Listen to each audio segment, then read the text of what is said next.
Driving at night has always been one of my favorite things to do. There's something incredibly freeing about being alone on the road. No traffic, no chaos, just me, my car, some low music, and the darkness surrounding everything.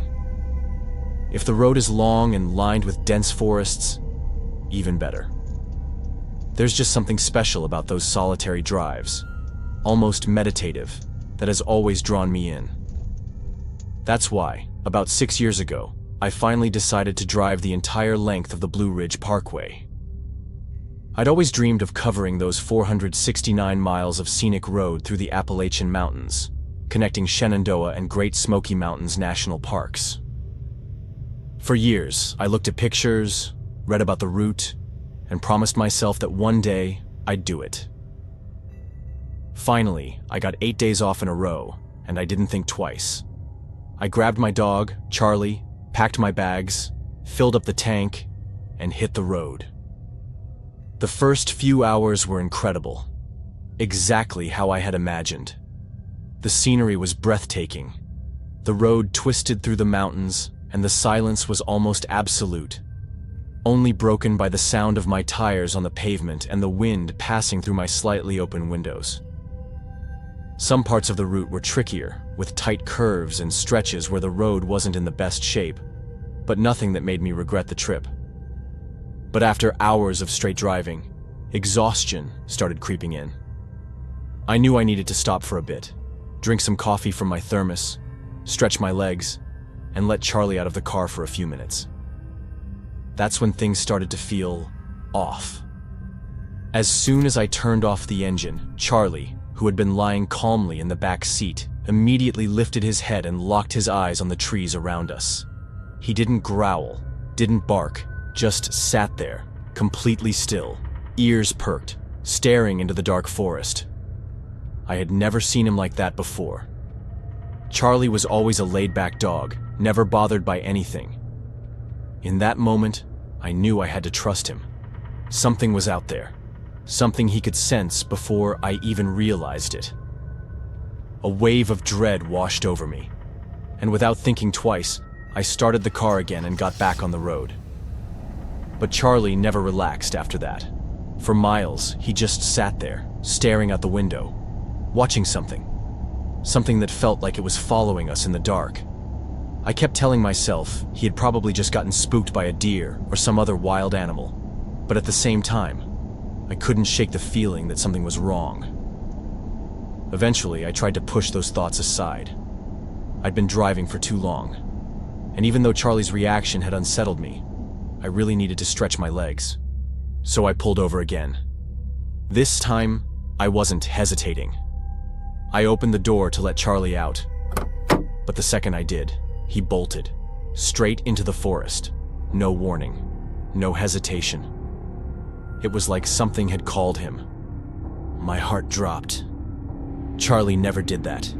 He was a trained dog, always obedient. He would never run off into an unfamiliar place without my command. I shouted his name, but he didn't slow down. Without thinking, I ran after him. The forest was dark and dense, and within seconds, I'd lost sight of the road. The ground was covered in dry leaves that crunched beneath my feet, and low branches scraped my arms as I tried to keep up with Charlie's quick, frantic movements between the trees. I called for him again. Nothing. Just silence. A heavy, suffocating silence that made me stop in my tracks. I had no idea where I was anymore, and for the first time, I felt real fear. That's when I realized we weren't alone. Something was moving around me. Small noises, twigs snapping. The sound of footsteps on the dirt. I was surrounded. Panic took over, but before I could react, I heard Charlie yelp. Not a normal bark. A scream of pain. The kind that breaks your heart if you love animals. I took off running toward the sound, my heart pounding so hard it drowned out everything else. When I found him, he was on the ground, panting, eyes wide. I scooped him up into my arms. My instinct screamed at me that we couldn't stay there for another second. Something was there with us, and if it was a bear, we had no chance. I didn't wait to find out. I ran. I ran as fast as I could, not looking back. Charlie was heavy, but adrenaline gave me strength. I could feel it, whatever it was, chasing us. I had no idea where I was going, but I knew I had to move. When I finally saw the road, and then the car, it felt like a miracle. The doors were still open from when I jumped out. I leaped inside, put Charlie on the seat next to me, and floored it. That's when I looked in the rearview mirror and saw the most terrifying thing I've ever seen. It wasn't a wild animal. 4 men standing at the edge of the road, just beyond the trees. They didn't move. They didn't run after the car. They just stood there, watching. I didn't stop until I had put miles between us. Only then did I finally pull over to shut the back door and check on Charlie. What I saw made my blood run cold. Right on his shoulder blade, just behind his neck, there was a hole in his skin. Something had ripped a chunk of flesh from that spot. That's why he had been crying out in the forest. I started the car again and sped to the next town, desperate to find a vet. When I got there, it was late and the clinic was closed, but there was an emergency number. Less than 30 minutes later, the vet arrived. When I explained what had happened, I watched the color drain from his face. He told me this was the 4th case he had heard of. The 4th case since the beginning of the year. Then he confirmed something that made my stomach turn. Charlie had been bitten by a human. The marks were human teeth. But how the hell did someone bite him hard enough to rip out a chunk of flesh? Especially from a 55-pound dog with thick fur? The weirdest part was how Charlie had sensed something was wrong miles before we even stopped the car. There was no way those men had traveled that far on foot through the forest. I filed a report with the police, but to this day I have no answers. For everyone who's worried about Charlie, he's okay. He has a scar there, and the fur never grew back, but he's fine. Whenever people ask what happened to him, they either get shocked or think I'm messing with them. But one thing's for sure. Something is seriously wrong in that part of the country. I don't know what it is, but I have a feeling it's still out there. Hey, Horror Spectator here. Thanks for watching. If you enjoyed this video, don't forget to hit that subscribe button and turn on post notifications so you're always in the loop when new videos drop. We post 2 videos every week. If you're really into this content, consider sharing it with your friends. It really helps us grow this community. Now, let's move on to the second story.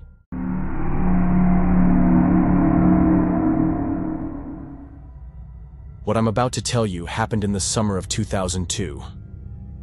I live in Monson, a town in Hampton County, Massachusetts. For those who don't know, Monson is near one of the most isolated parts of the Appalachian Trail, known as the 100-Mile Wilderness.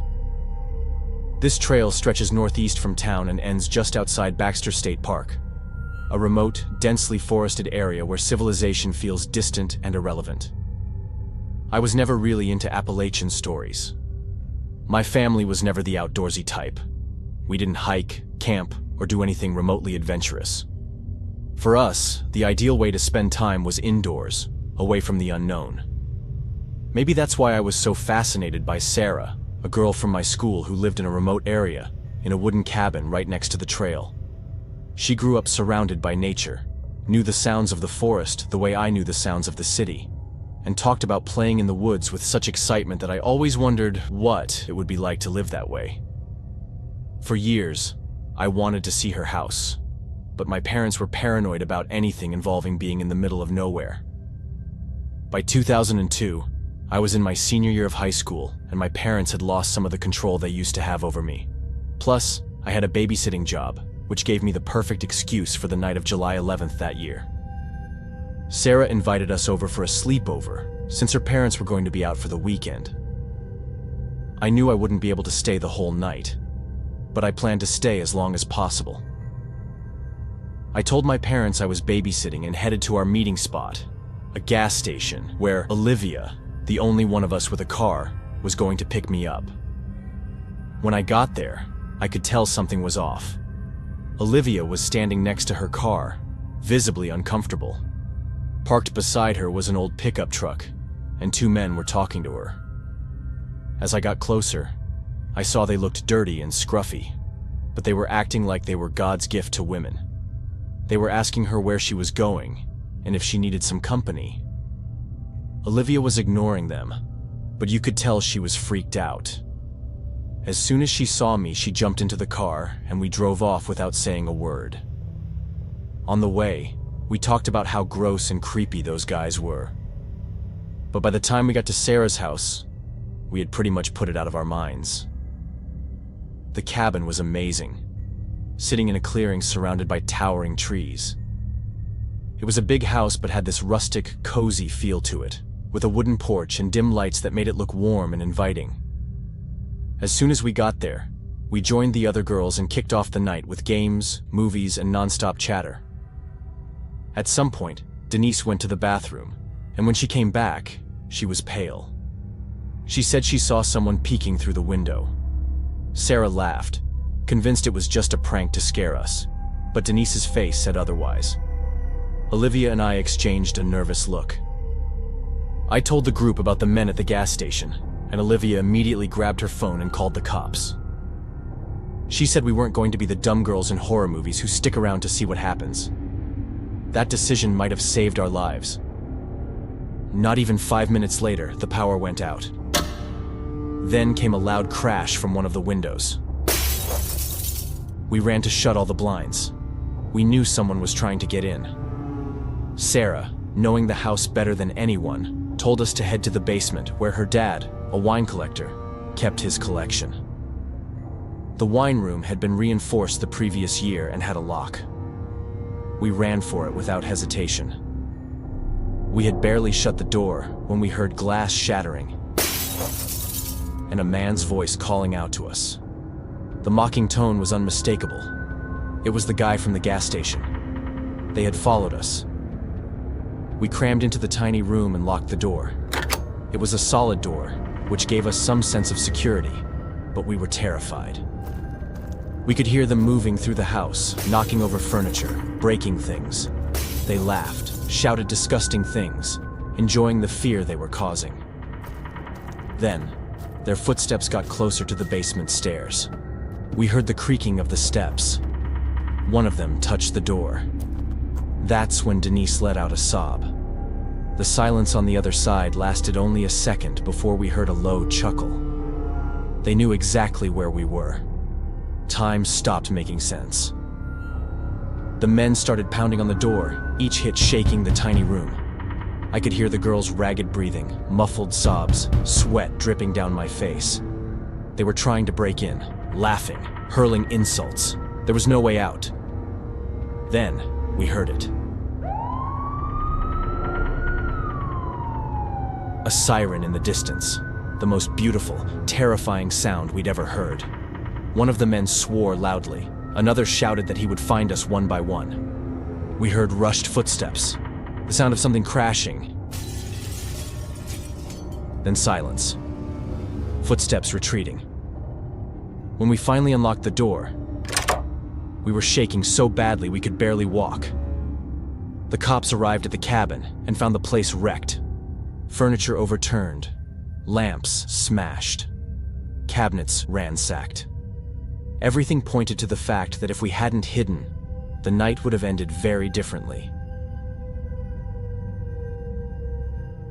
Sarah's parents came back that same day and stayed with relatives for a while. The house no longer felt safe. The police investigated, but they never found the men. The case was closed, one of those unsolved crimes that haunt small towns. My friends moved away, built their lives elsewhere. I was the only one who stayed. I never felt safe in my house again. I know the people in Monson. Those men weren't from here. But I never forget the words one of them shouted before leaving. "I'll find you one by one." Even now, when I'm alone at night, I hear that voice in my head. And I wonder if someday he'll keep his promise.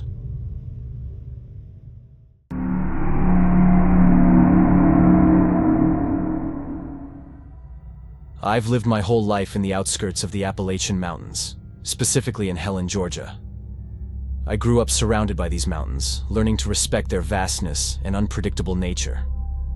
From a young age, I heard stories about people disappearing, hikers who never came back, hunters who wandered too deep into the forest and were never seen again, tourists who weren't prepared and just vanished. These were whispered stories, passed down by the older folks, discussed in obscure corners of the internet, but never really explored by the news or the authorities. I never fully understood why. In the past few years, I started noticing a pattern. The area where I lived was relatively safe, but if you went a little deeper into the lesser-known trails, the disappearances became absurdly frequent. I started gathering every bit of information I could. Hikers saying they felt watched, maps marking places where search efforts turned up nothing, scattered testimonies that never got validated. Everything pointed to one specific area, a dense, remote patch of forest where it seemed like the earth just swallowed people whole. But why wasn't the police making this connection? Why weren't the newspapers talking about it? That's why I convinced a few buddies, guys who knew the trails well and were experienced hikers, to come with me. We weren't amateurs. We knew how to navigate the woods, how to read nature's signs, how to stay safe. We packed backpacks with essentials, flashlights, knives, 2 guns, and even a satellite phone and radio to make sure we wouldn't lose communication if things went south. The plan was simple. Follow the clues. Look for any trace of an explanation for what was happening out there. The hike was long, but fun. There were 5 of us, and aside from me, none of them really believed anything was wrong. They thought I was being paranoid, that this was just another adventure. But as we went deeper, something in the atmosphere changed. The jokes faded. The laughter died down. That's when we found the cabin. Small, handmade. Like someone had built it from whatever materials they could find. Nothing about it seemed particularly strange. We had seen a few like this on other trails before. Figuring we were near someone's private property, we decided to move away from it. But, as we did, Mark called out to Dennis a little too loudly, and in response to the noise, someone inside the cabin started screaming for help. A muffled cry from within, then multiple desperate pleas. We froze, exchanged nervous glances. I swear, at that moment, all of our blood turned to ice. We didn't know if it was a trap or if someone was genuinely inside, but something inside us told us we had to act. We moved toward the door, trying to figure out what was happening, and that's when we saw them. 2 men stepped out from behind the cabin. Their clothes were worn, dirty. Their faces looked hardened by time and isolation. Something about their eyes was off, almost animalistic. But the worst part, the weapons they held like they were second nature. They didn't say a word, just stood there, watching us, like they were deciding what to do with us. Then, one of them raised his gun and fired a shot into the air. Not meant to kill, just a warning. A silent order for us to leave. We didn't think twice. We turned and ran. We weren't trying to abandon whoever was inside, not at all. But we needed to get away first, to call for help. Fear pushed our legs forward, but the forest was dense, the terrain unforgiving. I stopped for a second to catch my breath, and heard the footsteps behind us. Someone was chasing us. We didn't know if they were just trying to scare us, or if they had worse intentions. But we weren't about to stick around and find out. We ran until our lungs burned, until our legs felt like they were about to give out. At some point, the footsteps stopped. We don't know exactly when. At that moment, we reached for the satellite phone to call the cops.